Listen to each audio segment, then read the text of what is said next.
ಕಾಯೇ ನನ್ನಮ್ಮ ದೇವಿಯೇ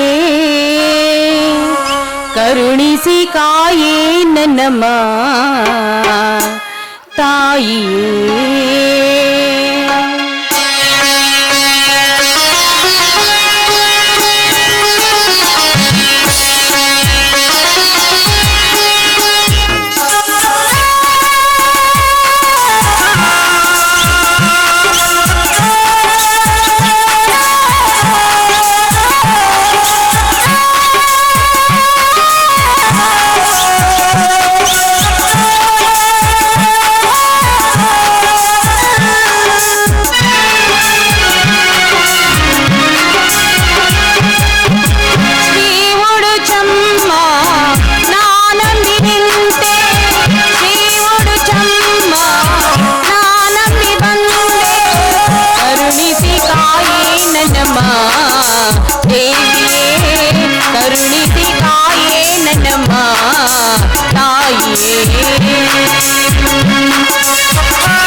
ಉಡ್ಚಮ್ಮ ತಂದೆ ಮಾರುತೇಶ್ವರ, ನಾನು ನಿನ್ನಲ್ಲಿ ಕೇಳಿಕೊಳ್ಳುತ್ತಿರುವುದಿಷ್ಟೇ. ವಾಯುಪುತ್ರ, ಅಂಜನಿ ದೇವ ಅಂತ ಹಲವಾರು ನಾಮಗಳಿಂದ ನೀನು ಕರೆಸಿಕೊಳ್ಳುತ್ತಾ ಇದ್ದೀಯ. ಭಗವಂತ, ನಾನು ಚಿಕ್ಕವಳಿದ್ದಾಗಲೇ ನಮ್ಮ ತಂದೆ ನನ್ನನ್ನ ಹಾಗೂ ನನ್ನ ತಮ್ಮನನ್ನ ಅಗಲಿ ಹೋದರು. ಅಂದು ಈ ಊರಿಗೆ ಧರ್ಮವಂತರಾಗಿರುವ ಗುಣವಂತಪ್ಪನವರು ನಮ್ಮನ್ನ ಈ ಊರಿಗೆ ಕರ್ಕೊಂಡ್ಬಂದು ಈ ಊರಿಗೆ ಹೆಸರಾಗಿರುವಂತ ಧರ್ಮವಂತರ ಮನೆತನವಾಗಿರುವ ಈ ಮನೆತನಕ್ಕೆ ನನ್ನನ್ನ ಸೊಸೆಯನ್ನಾಗಿ ಕರೆದುಕೊಂಡು ಬಂದ್ರು. ಅಪ್ಪ, ಅಂದಿನಿಂದ ಇಂದಿನ ತನಕ ನಾನು ಈ ಮನೆಯಲ್ಲೇ ತುಂಬಾ ಚೆನ್ನಾಗಿದ್ದೇನೆ. ಇನ್ನು ಈ ನನ್ನ ಜೀವನದಲ್ಲಿ ನನ್ನ ಎರಡು ಕಣ್ಣುಗಳಾಗಿರುವಂತಹ ನನ್ನ ಗಂಡ ಶಿವ ಹಾಗೂ ನನ್ನ ಮೈದುನ ಶ್ರೀರಾಮ, ನಿಜ ಹೇಳಬೇಕು ಅಂದ್ರೆ ಇವರಿಬ್ಬರು ಗುಣದಲ್ಲಿ ಆ ಶ್ರೀರಾಮ ಲಕ್ಷ್ಮಣರಿದ್ದಂತೆ. ನನ್ನ ತಮ್ಮ ವೀರಭದ್ರ ಸಾಕಷ್ಟು ಕಲಿತುಕೊಂಡಿದ್ದಾನೆ.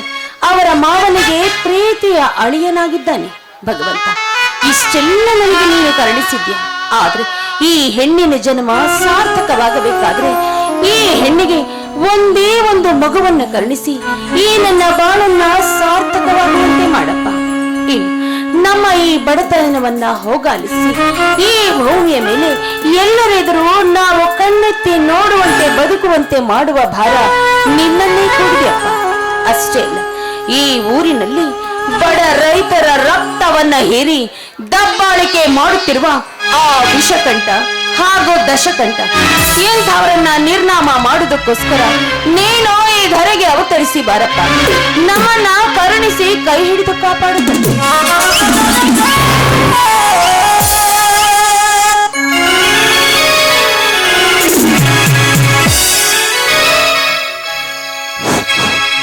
ಅಮ್ಮ,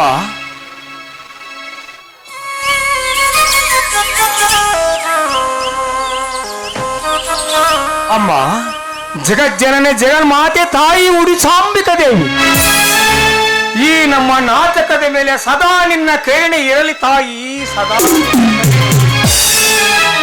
ಸೇವಂತಿ, ಮುಂಜಾನೆಯ ತಂಪಿನ ಮಂಜಿನ ಹನಿಯಲ್ಲಿ ತೆಳ್ಳನೆಯ ರೇಷ್ಮೆ ಜರದಾರಿ ಸೀರೆ ಹೊತ್ತುಕೊಂಡು ಸತಿ ಸಕುಬಾಯಿಯನ್ನೇ ಮೀರಿಸುವಂತೆ ಮಾರುತೇಶ್ವರಲ್ಲಿ ಏನೆಂದು ಬೇಡಿಕೊಂಡೆ. ಬನ್ನಿ ಸ್ವಾಮಿ, ನೋಡಿ ಆ ಸ್ವರ್ಗವನ್ನೇ ಧರೆಗೆ ಕರೆದುಕೊಂಡು ಬಂದು ನಮ್ಮೆಲ್ಲರ ಜೀವನದಲ್ಲಿ ಹರ್ಷವನ್ನ ತಂದಿರುವ ನಮ್ಮನ್ನ ಅಂತರಾಳದಲ್ಲಿ ಇಟ್ಕೊಂಡು ನಾವು ಮನಬಂದಂತೆ ಪೂಜಿಸಿದಾಗ ನಮ್ಮನ್ನು ಕಾಪಾಡುತ್ತಿರುವ ಆ ನನ್ನ ತಂದೆ ಮಾರುತೇಶ್ವರನಲ್ಲಿ ಇಂದು ಹೊಸ ವರ್ಷದ ಯುಗಾದಿ ಹಬ್ಬವಲ್ವಾ, ಹಾಗಾಗಿ ನಮ್ಮನ್ನೆಲ್ಲ ಹರಿಸಿ ಆಶೀರ್ವಾದ ಮಾಡಪ್ಪ ಅಂತ ಕೇಳ್ಕೊಂಡೆ. ಅಷ್ಟೇ ಅಲ್ಲ, ಆ ನನ್ನ ತಂದೆಯ ಕರುಣೆ ಈ ನನ್ನ ಮನೆತನದ ಮೇಲೆ ಸದಾ ಇರ್ಲಿ ಅಂತ ನಾನು ಆ ದೇವರಲ್ಲಿ ಸೆರಗೊಡ್ಡಿ ಬೇಡ್ಕೊಳ್ತಾ ಇದ್ದೇನೆ. ಸೇವಂತಿ, ಮಾರುತೇಶ್ವರ ತನ್ನನ್ನು ನೆಂಬಿದ ಭಕ್ತರನ್ನು ಕಣ್ಣಲ್ಲಿ ಕಣ್ಣಿಟ್ಟು ಕಾಪಾಡುತ್ತಾನೆನ್ನುವ ಭರವಸೆ ನನಗಿದೆ. ಅಂದ ಹಾಗೆ ಕೌಶ್ಲಿಂಗಿಗೆಂದು ಬೆಂಗಳೂರಿಗೆ ಹೋದ ತಮ್ಮ ಶಂಕರ ಮತ್ತು ಕುಸ್ತಿಗಾಗಿ ಹೋದ ನನ್ನ ಮುದ್ದಿನಾಳಿಯ ಭದ್ರ ಇನ್ನೂ ಮನೆಗೆ ಬಂದಿಲ್ಲವೇ? ನೋಡಿ, ನನ್ನ ಮೈದುನ ಎಲ್ಲಾ ವಿಷಯದಲ್ಲೂ ಪಾಸ್ ಆಗಿ ಖಂಡಿತವಾಗಿಯೂ ನೌಕರಿ ತೆಗೆದುಕೊಂಡು ಬಂದಿದ್ದಾನೆ. ಇನ್ನು ತಮ್ಮ ಕುಸ್ತಿಯಲ್ಲಿ ಕಡವನ್ನ ಗೆದ್ದು ತಂದಿದ್ದಾನೆ. ಅವರಿಬ್ಬರು ಮೈಗೆ ಚೆನ್ನಾಗಿ ಎಣ್ಣೆ ಹಚ್ಚಿದ್ದೀನಿ, ಸ್ನಾನ ಮಾಡೋದಕ್ಕೆ ಹೋಗಿದ್ದಾರೆ. ರೀ, ಇವತ್ತು ಯುಗಾದಿ ಹಬ್ಬ ಅಲ್ವೇನ್ರಿ? ನಿಮಗೂ ಕೂಡ ಯುಗಾದಿ ಹಬ್ಬದ ಶುಭಾಶಯಗಳು. ಎಲ್ಲಿ ನಿಂತ್ಕೊಳ್ಳಿ, ನನಗೆ ನಿಮ್ಮ ಆಶೀರ್ವಾದ ಬೇಕು.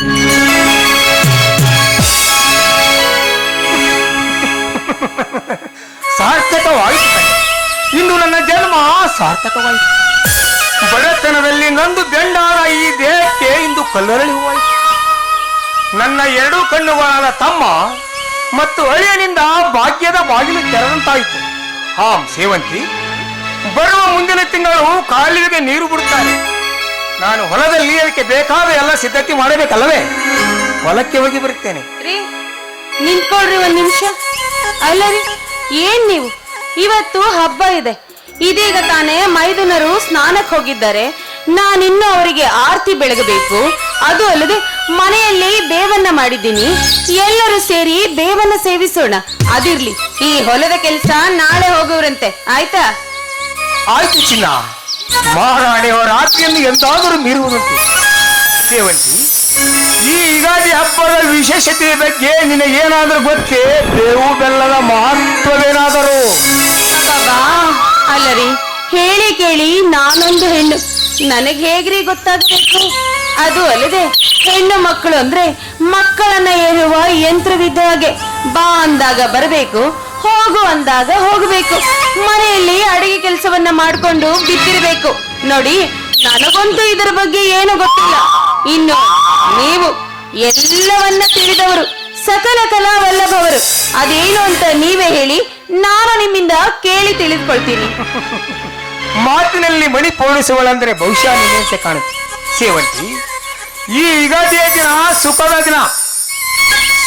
ಈ ಯುಗಾದಿ ಹಬ್ಬವು ಎಲ್ಲ ರೈತ ಕುಟುಂಬಕ್ಕೆ ತುಂಬಾ ಸಂತೋಷ ತರುವ ಹಬ್ಬ. ಅದೇ ರೀತಿ ಈ ಹಿಂದೆ ಶ್ರೀರಾಮಚಂದ್ರನು ಈ ದಿನ ವಾಲಿಯನ್ನು ಸಂಹರಿಸಿದ ದಿನ. ದುಷ್ಟ ಪ್ರವೃತ್ತಿಯುಳ್ಳ ರಾಕ್ಷಸರ ದಶ ಕಂಠನೆಂದೇ ಕರೆಸಿಕೊಳ್ಳುವ ರಾವಣನ ವಧಿಸಿ ಶ್ರೀರಾಮಚಂದ್ರನ ಅಯೋಧ್ಯೆಗೆ ಈ ದಿನದಿಂದಲೇ ಹಿಂತಿರುಗಿದ ಸುದಿನ. ಶತರು ಹೂಣರನ್ನು ಸೋಲಿಸಿ ಜಯ ಸಾಧಿಸಿದ್ದು ಈ ಶುಭ ದಿನದಿಂದೇ. ಮತ್ತೆ ಶಾಲೆಯ ವಾಹನನು ಈ ದಿನದಂದು ಶತ್ರುಗಳನ್ನು ಜಯಿಸಿದನು. ಆ ದಿನದಿಂದಲೇ ಶಾಲೆಯ ವಾಹನ ಸಂಖ್ಯೆ ಪ್ರಾರಂಭವಾಯಿತು. ಆದ್ದರಿಂದ ನವಯುಗವಾಗಿ ಯುಗಾದಿಯನ್ನು ಆಚರಿಸಲಾಡ್ತಾ ಬಂದಿದ್ದು ವಿಶೇಷ. ನೀವು ಹೇಳ್ತಿರುವ ಮಾತುಗಳನ್ನ ಕೇಳ್ತಾ ಇದ್ರೆ ಆ ಶ್ರೀರಾಮಚಂದ್ರ ದಶಕಂಠನನ್ನ ಸಂಹಾರ ಮಾಡಿದಂತೆ ಈ ಕಲಿಯುಗದಲ್ಲಿ ಮತ್ತೊಮ್ಮೆ ಆ ಶ್ರೀರಾಮಚಂದ್ರ ಅವತಾರವನ್ನ ತಾಳಿ ಈ ಭೂಮಿಯ ಮೇಲಿರುವ ದಶಕಂಠನನ್ನ ಸಂಹಾರ ಮಾಡಲಿ ಅಂತ ನಾನು ನನ್ನ ತಂದೆ ಮಾರುತೇಶ್ವರನಲ್ಲಿ ಕೇಳ್ಕೊಳ್ತೀನಿ. ಸರಿ, ಇದನ್ನೆಲ್ಲ ಹೇಳಿದ್ರಲ್ಲ, ಬೇವು ಬೆಲ್ಲದ ಬಗ್ಗೆ ಹೇಳಲೇ ಇಲ್ಲ. ಸೇವಂತಿ, ಈಗ ಈ ಹಬ್ಬದ ದಿನ ಸುಖದ ಸಂಕೇತವಾದ ಬೆಲ್ಲವನ್ನು ಮತ್ತು ಕಷ್ಟದ ಸಂಕೇತವಾದ ಬೇವನ್ನು ಸಮಾನವಾಗಿ ಸ್ವೀಕರಿಸುವರು. ಬೆಲ್ಲವು ಹೊಟ್ಟೆಯೊಳಗೆ ಉರಿಯನ್ನುಂಟು ಮಾಡಿದರೆ ಬೇವು ಆ ಉರಿಯನ್ನು ದಮನ ಮಾಡುತ್ತದೆ. ಸಾಕು ಸಾಕು, ಹಿಂಗೆ ಬಿಟ್ಬಿಟ್ರೆ ಎಲ್ಲಾನು ನೀವೇ ಹೇಳ್ತೀರಾ ಅಂತ ಕಾಣುತ್ತೆ. ನೋಡಿ, ಈ ಹಬ್ಬದ ದಿನ ಎಣ್ಣೆ ನೀರಿನ ಸ್ನಾನ ಯಾಕೆ ಮಾಡ್ತಾರೆ ಅಂತ ನಾನು ಹೇಳ್ತೀನಿ. ನೋಡಿ, ಬಿಸಿ ಬಿಸಿಯಾಗಿ ನೀರನ್ನ ಹಾಕಿಕೊಂಡು ಎಣ್ಣೆಯನ್ನ ಹಚ್ಚಿಕೊಂಡು ಸ್ನಾನ ಮಾಡಿದ್ರೆ ಮನುಷ್ಯನ ದೇಹದಲ್ಲಿರುವ ರೋಗ ರುಜಿನಗಳೆಲ್ಲವೂ ನಿರ್ಮೂಲವಾಗಿ ಹೋಗುತ್ತೆ ಅಲ್ವೇನ್ರಿ? ತುಂಬಾ ತುಂಟಿ ಕಡೆ ನೀನು.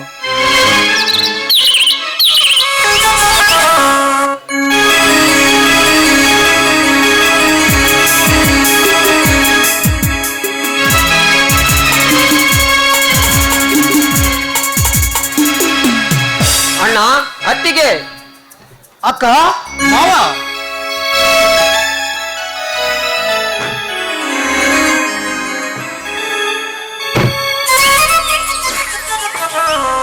ಬನ್ರಪ್ಪ. ನಾವು ನಿಮ್ಮಿಬ್ಬರ ದಾರಿಯನ್ನೇ ಕಾಯ್ತಾ ಇದ್ವಿ ಅಲ್ವೇನ್ರಿ? ಬನ್ರಿ.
ಅಣ್ಣ, ನನಗೆ ಆಶೀರ್ವಾದ ಮಾಡಿ. ಶಂಕರ, ಆ ತಂದೆ ಮಾರುತೇಶ್ವರನ ಆಶೀರ್ವಾದ ಸದಾ ನಿನ್ನ ಮೇಲೆ ಇರಲಿ ಅಪ್ಪ. ಆಶೀರ್ವಾದ ಮಾಡಿ. ಪುಟ್ಟ ರಾಜನ ಆಶೀರ್ವಾದ ಸದಾ ನಿನ್ನ ಮೇಲೆ ಇರುತ್ತದೆಯಪ್ಪ.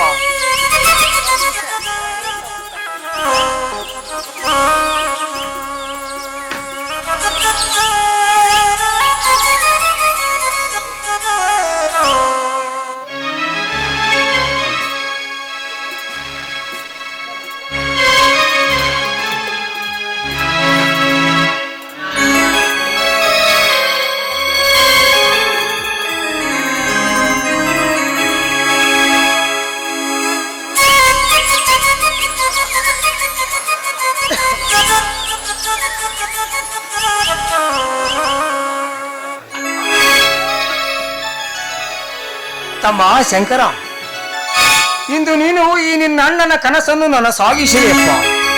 ಅದೇ ರೀತಿಯಾಗಿ ಈ ಕಂದಾಯ ಇಲಾಖೆಯಲ್ಲಿ ನಿಷ್ಠೆಯಿಂದ ಕಾರ್ಯ ನಿರ್ವಹಿಸಬೇಕಪ್ಪ. ಹೇಗೆ ಮಾಮ ಇಂಥ ಮಾತು ನಿಮ್ಮಿಂದ? ಶ್ರೀರಾಮಚಂದ್ರನಿಂತಿರುವ ನೀವು ಸೀತಾ ಮಾತೆಯಂತಿರುವ ಅಕ್ಕಳ ಕೈಯಲ್ಲಿ ಬೆಳೆದಿರುವ ಲಕ್ಷ್ಮಣನಂತಿರುವ ಈ ನಿನ್ನ ತಮ್ಮ ಶಂಕರನ ಮೇಲೆ ಸಂಶಯವೇ ಇಲ್ಲ ಭದ್ರ, ನಾವು ಬೆಳೆಯುತ್ತಿದ್ದಂತೆ ಬೇರೆಯವರ ಕಣ್ಣು ನಮ್ಮ ಮೇಲೆ ಬೀಳುತ್ತದೆ. ಸ್ವಚ್ಛಂದವಾದ ಮನಸ್ಸನ್ನು ಕಲ್ಮಶವನ್ನಾಗಿಸುವಂತೆ ಮಾಡಲು ಮುಂದೆ ನಾ ಮುಂದೆ ಎನ್ನುತ್ತಾ ಕುಳಿತುಕೊಂಡಿರ್ತಾರಪ್ಪ ಇಂದಿನ ಈ ಕಲಿಯುಗದಲ್ಲಿ. ಪ್ರತಿಯೊಂದು ಹೆಜ್ಜೆಯನ್ನು ತುಂಬಾ ಎಚ್ಚರಿಕೆಯಿಂದ ಮಾಡಬೇಕಪ್ಪ. ಆಯ್ತು ಅಣ್ಣ, ನಿಮ್ಮ ಎಲ್ಲ ಮಾತುಗಳಿಗೆ ನಾನು ಸದಾ ಬದ್ಧನಾಗಿರುತ್ತೇನೆ. ಈ ನಮ್ಮ ಧರ್ಮವಂತರ ಮನೆತನ ಸುತ್ತ 10 ಹಳ್ಳಿಗೆ ಹೆಸರು ತರುವಂತೆ ಮಾಡುತ್ತೇನಣ್ಣ. ಈ ಮಾತು ಸತ್ಯವಣ್ಣ, ಈ ಮಾತು ಸತ್ಯ.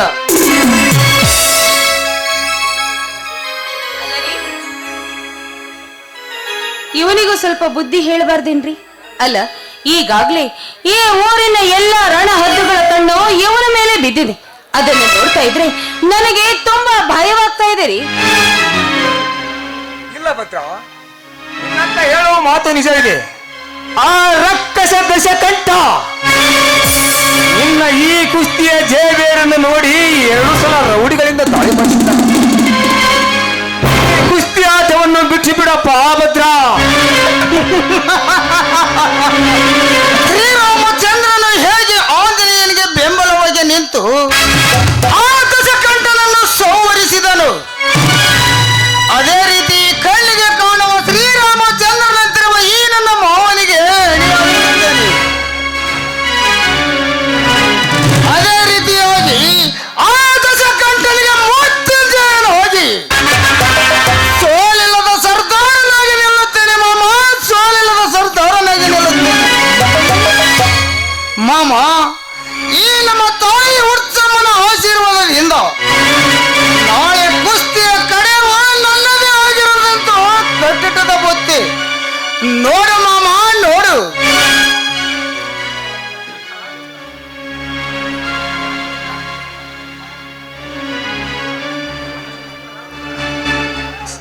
ಶಂಕರ, ಭದ್ರ, ನಿಮ್ಮ ಮಾತುಗಳನ್ನು ಕೇಳಿ ನನಗೆ ತುಂಬಾ ಸಂತೋಷವಾಗುತ್ತೆ. ನೀವು ಕೇವಲ ನನ್ನ ತಮ್ಮ ಮತ್ತು ಒಳಿಯನಲ್ಲಪ್ಪ, ನೀವು ನನ್ನ 2 ಕಣ್ಣುಗಳ ಕಣಪ್ಪ. ಒಂದೇ ಒಂದು ಕಣ್ಣಿಗೆ ಏನಾದರೂ ನನಗೆ ಸಹಿಸಲಾಗದು. ಹೇ ತಂದೆ ಮಾರುತೇಶ್ವರ, ಎಲ್ಲವೂ ನಿನ್ನ ಲೀಲೆ ತಂದೆ, ನಿನ್ನ ಲೀಲೆ. ಹಸಿರಾಗಲಿ ನಮ್ಮ ಬಾಳು. ಯುಗಾದಿ ಈ ಸಂಭ್ರಮದಲ್ಲಿ ನೋವೆಲ್ಲ ಬತ್ತಿ ಹೋಗಿ ಸಂತೋಷದ ಕಾರಂಜಿಯು ಮನೆ ಮನಗಳಲ್ಲಿ ಚಿಮ್ಮಲಿ. ಬನ್ನಿ ಎಲ್ಲರೂ ಸೇರಿ ಸಂಭ್ರಮಿಸೋಣ.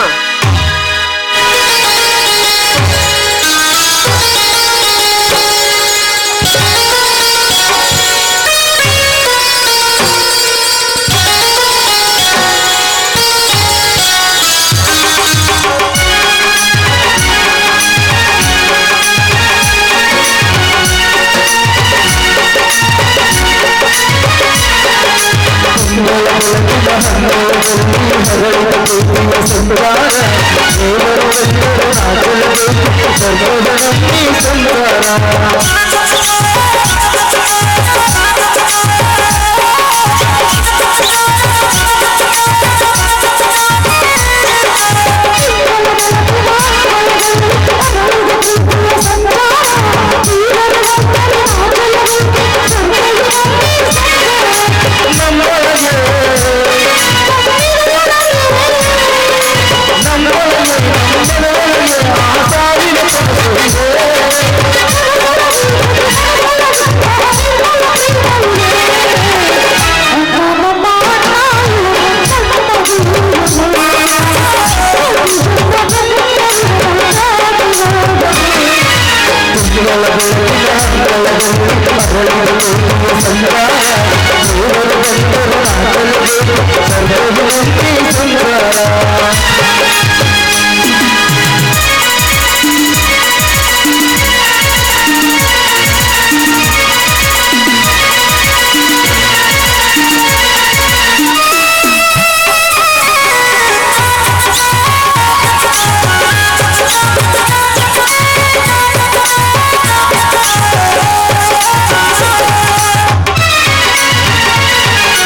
ಆಯ್ತಲ್ಲ, ಬನ್ರಿ ಎಲ್ಲರೂ ಸೇರಿ ಸಿಹಿ ಅಡಿಗೆ ಮಾಡಿದೀನಿ, ರುಚಿಯಾಗಿ ಊಟ ಮಾಡೋರಂತೆ. ನಡೀರಿ.